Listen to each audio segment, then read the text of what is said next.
La ideología en un momento es pensada como una falsa conciencia, en términos de Marx, ¿no? La justificación teórica de un orden injusto. Se transforma, eso sí, en un sucedáneo de la religión, que es en lo que se ha convertido en la posmodernidad, ¿sí? Todos creemos, es más, ya no preguntamos en qué crees, sino qué ideología tiene. ¿Qué ideología tiene? Bueno, la verdad que no me interesa saber qué ideología tiene. O no tengo a la ideología como un motor de mis creencias o como un motor de mi accionar. Los orígenes de las grandes religiones monoteístas se originan en un tiempo antes del tiempo, ¿sí? En un tiempo in nihilo tempore, ¿no? Se originan en un mito de origen. Otra reivindicación necesaria es la reivindicación de la palabra mito. El mito, para la antigüedad, es lo real. ¿Sí? Cuando decimos desmitificar algo, en realidad estamos justamente siéndonos llevados por las ideologías posmodernas, ¿no? Las ideologías se originan en un momento determinado de la historia, toman cuerpo, tienen autores, ¿sí? Podrían comenzar a ubicarla, bueno, lo que habíamos dicho, en el racionalismo y en la ilustración, en las revoluciones políticas liberales, ¿sí? Que son las que empiezan a desarrollar esta inversión teológica, si se quiere. Ella misma, la propia ideología, crea un mito de origen. Las religiones no tienen autor, son hechos colectivos, civilizatorios, ¿no?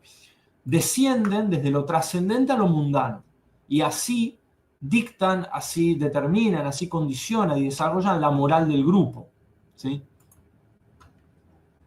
Los relatos ideológicos hacen al revés, suben desde abajo hacia arriba, se reifican y se convierten en credos y desarrollan una moral sostenida en lo mundano, ¿sí? En el mundo de acá, de la Tierra, ¿no?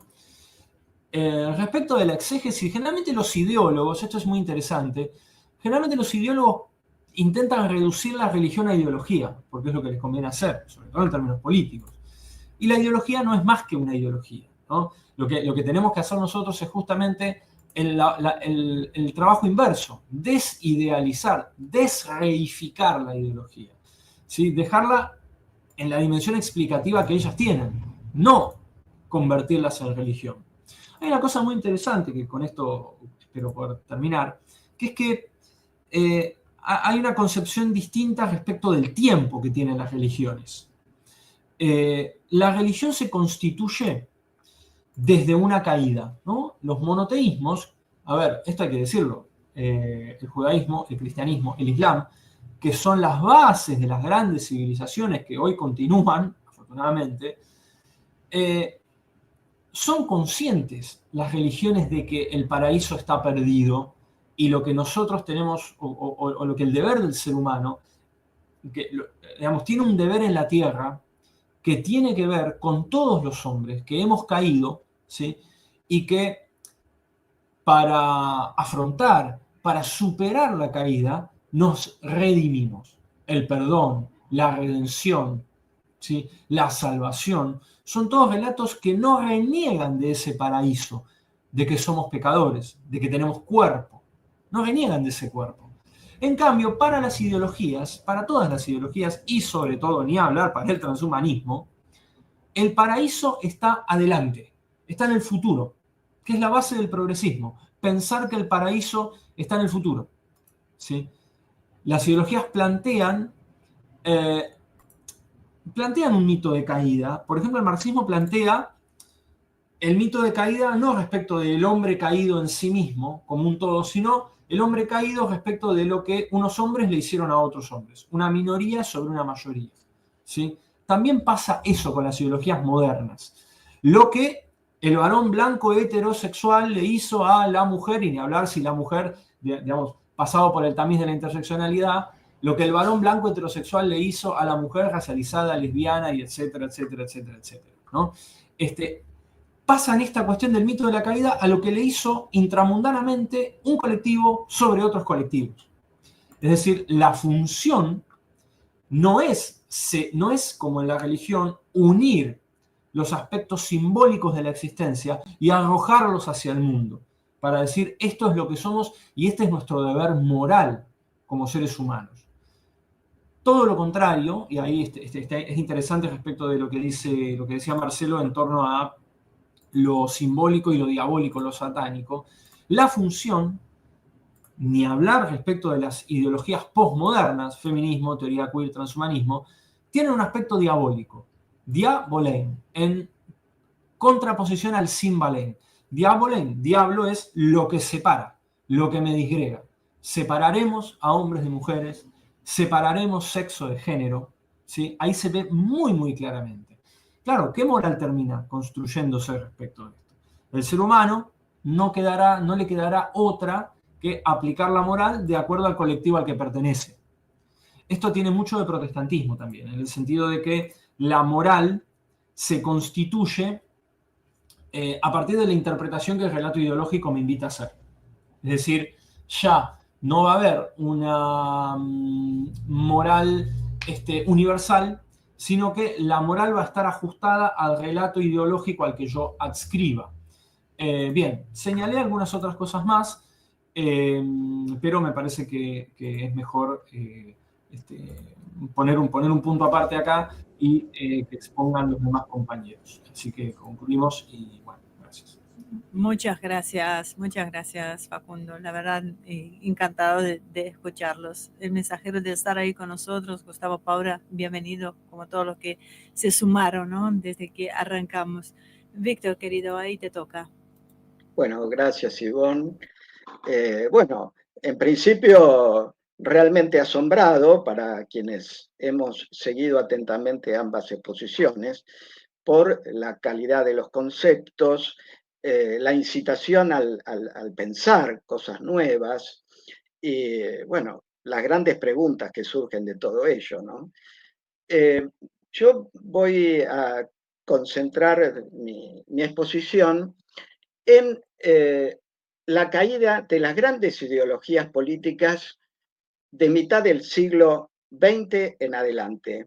No me quiero ir más atrás, podría historizar también, quiero partir de eso y cómo de la caída de estas grandes ideologías políticas va surgiendo y deformándose un concepto del sujeto humano, hasta llegar a lo que hoy es la última etapa, pero no la ultimísima, que es el transhumanismo. Bueno, Facundo refería al tema de las ideologías. Yo creo, utilizando el sentido liviano de la ideología, el más laxo, que es un conjunto de ideas. No me quiero meter con el sentido marxista, la conciencia falsa que él mencionó, porque sería un debate más extenso. Un conjunto de ideas, un conjunto de conocimientos que una parte de la humanidad o la humanidad adquiere para explicarse una realidad y actuar o no sobre ella.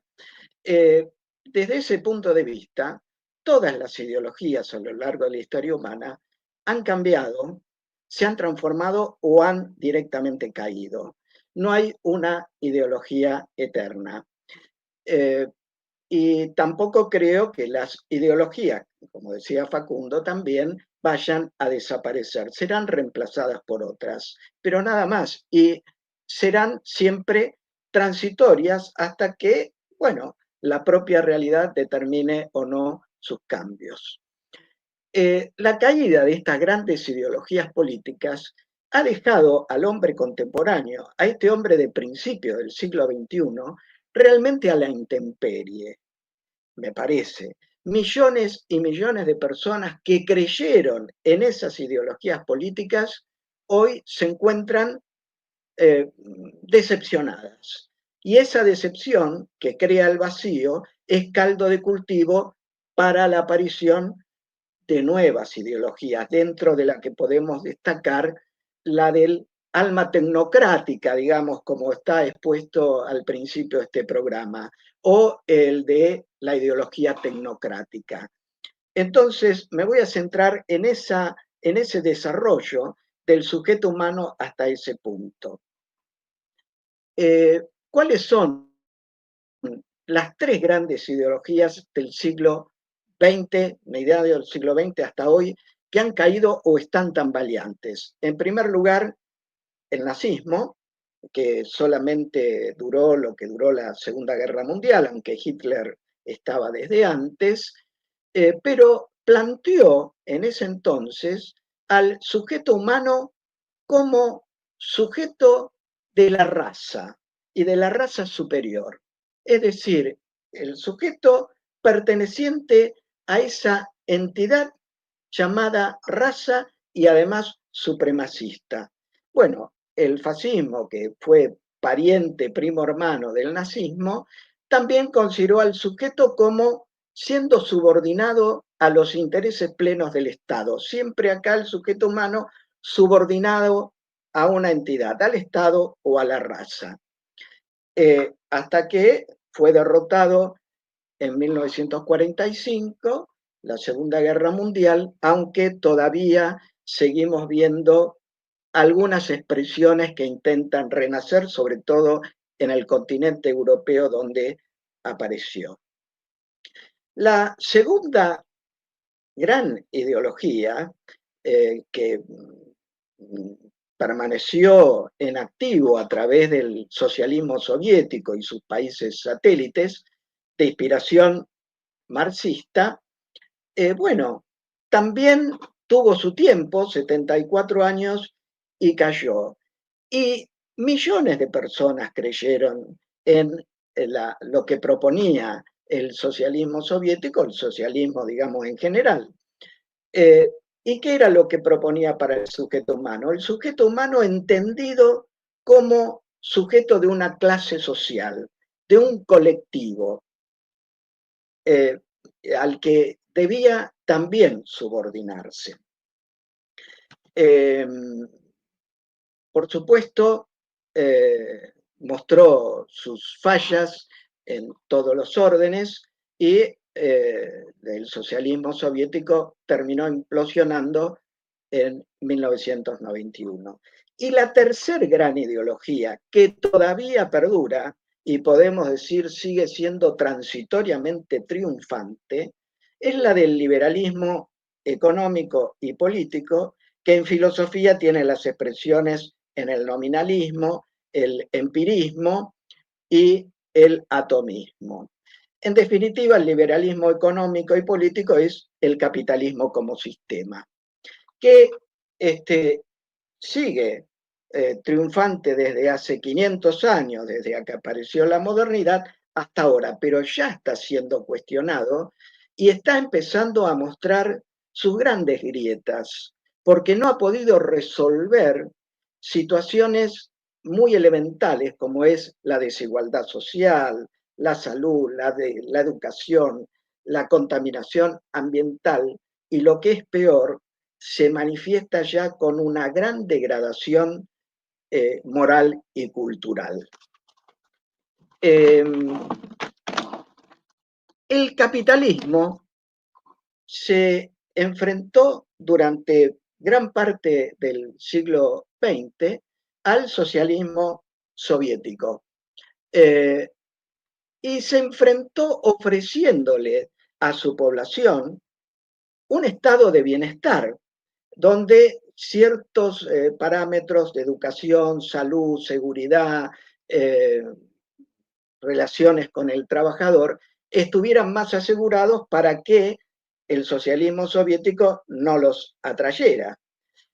Ahora bien, y por supuesto, haciendo un culto, como se dijo acá, de las democracias liberales, de los derechos humanos, de la supuesta libertad de expresión universal.